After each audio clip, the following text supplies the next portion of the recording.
Jealousy is the worst trait in any person. I think making friends is not being afraid to look stupid, because everyone wants a friend who is willing to be stupid and fun. If you try and be too cool, it only works in high school. After that, being uncool is a very cool thing to do. So just have fun, and don't worry what other people think of you, and people will want to be your friends. When I was a teenager, I was an umpire for a competitive league for 8 to 9-year-olds. I was really bad at it because I didn't know all the rules, and all these kids were better athletes than me. I made a bad call, and this dad snapped on me. Then he dumped his trash from his cooler, and I had to kick him out of the stands. Naked dudes are inherently funny. The thing that I think a lot of guys need to know how to do is not take your mother's advice about honesty being the best policy. Listen to your cool, drunk uncle who tells you to lie. Those are the relationships that last.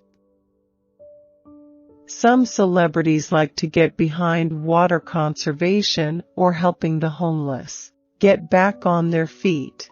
Me? Body grooming control, that's what I like to step behind 100%. After Pitch Perfect, I only want to be in sequels. Number 2 of whatever. If you like stand-up and decide that it's overtaking your life and want to hate it, watch 1,000 stand-up comedians who are trying to get on a TV show. I sold steaks over the phone in Omaha, Nebraska. Marbling, fantastic. That's what makes a great steak. A lot of people don't know. People want to be friends with someone who likes to have a good time. I tried out for my basketball team every year and I never made it. You had to buy the shoes before you knew if you were on the team because it took a few weeks for them to ship. I bought the shoes every year, never once made the team, had a ton of high school basketball shoes. My parents are very cool and wildly supportive, maybe almost too much. I want to tell them to chill out. My senior year of high school, I got into UCLA, but my family couldn't afford it. That's another piece of advice. Don't go to college, follow your dreams. Unless you're a doctor, then go to college. My favorite sequels are basically all Mike Myers films: Wayne's World 2, Austin Powers, The Spy Who Shagged Me, Shrek 2. Anything he does, it's best the second time around. He needs to do So I Married an Axe Murderer too. When I auditioned for Pitch Perfect, I didn't know it was a singing movie. I didn't read the script. I go to the audition, and I'm like, oh, it's a baseball movie. But then I'm reading the lines, and I'm like, this doesn't seem like a baseball movie. I like the guys who wrote their own stuff and were able to perform it, like Seth Rogen. He popped off so young. When he did The 40-Year-Old Virgin, and he was a co-producer on the movie, I was like, oh my God, that's exactly what I want to do. I loved Adam Sandler's early stuff. I thought it was so cool how irreverent and weird he would get. As far as stand-ups go, I always loved Richard Pryor, Chris Rock, and Sinbad. Basically, I love black comedians because they're the funniest. I wish I were a black comedian, actually. There's not one thing that inspires me the most.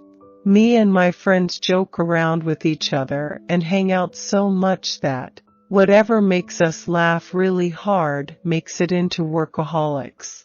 But the characters that I think are funny are guys that are confidently stupid.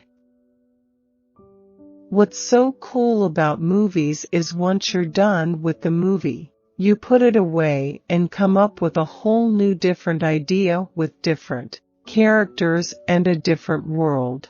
But in TV, you build these characters, and you build this world, and then you're there for however long you do the show. The American school system's a little warped, so anyone can get a degree if they have a little money. I sang the national anthem at Dodger Stadium at a baseball game, which was crazy. There was, like, 60,000 people there, which is a huge deal in America singing the national anthem. I like Louis C.K., Chris Rock, old schools like Richard Pryor and Eddie Murphy. I don't want any competition. I've finally made it. I don't want any young bucks knocking me off and taking my job, so stay in school. Stay in school and get a nice job working in an office. I'm such a huge Arrested Development fan. I always wanted to be a comedic actor. That's what I wanted from the job, to do comedy and to create my own comedy. But I still love doing stand-up and will probably be doing it forever. I'd love to be an old guy who can't really walk, can't really stand up, and I have to sit on the stool and tell jokes. I sold a bunch of stuff. I sold Omaha steaks, vacation packages. The worst, though, was Time Life books, because no one wants Time Life books. No one wants an Encyclopedia Britannica showing up at their house. When telemarketers call me now, I won't get the blowhorn. I'm more polite than the average person. Hot girls have so many options. Sitting at home alone any night of the week and searching the internet for a dude is on zero hot girls' agendas. So they're definitely not coming after you. What happened to me is I gained a little weight so I could be more accessible to people. They're not like, oh my God, he's like a male model comedian. Yuck, ugh. It's like, oh, he's a little squishy. He's like me. He's accessible. And girls are like, look how cuddly he is. I just want to cuddle up in his neck fat and go to sleep. I'm not a good rapper. For whatever reason, my brain does not work that way. I just do the beginning, like, yeah, ha ha, woo, what up? Come on, get at me. I'm Captain Hook. I did telemarketing for years, starting at the age of 16, just selling steak knives to old people. Old people go through a weird amount of steak knives. I also sold straight meat over the telephone. When I was 15, I worked as a bag boy in a grocery store. I also needed to walk old ladies to their car and put their bags in the car, and they would give me $2. I felt like the richest man in the world. Even as a kid, I was a businessman. I figured out that if you plucked all the berries off my neighbor's tree and smashed them up, they made a Nickelodeon gag-type consistency.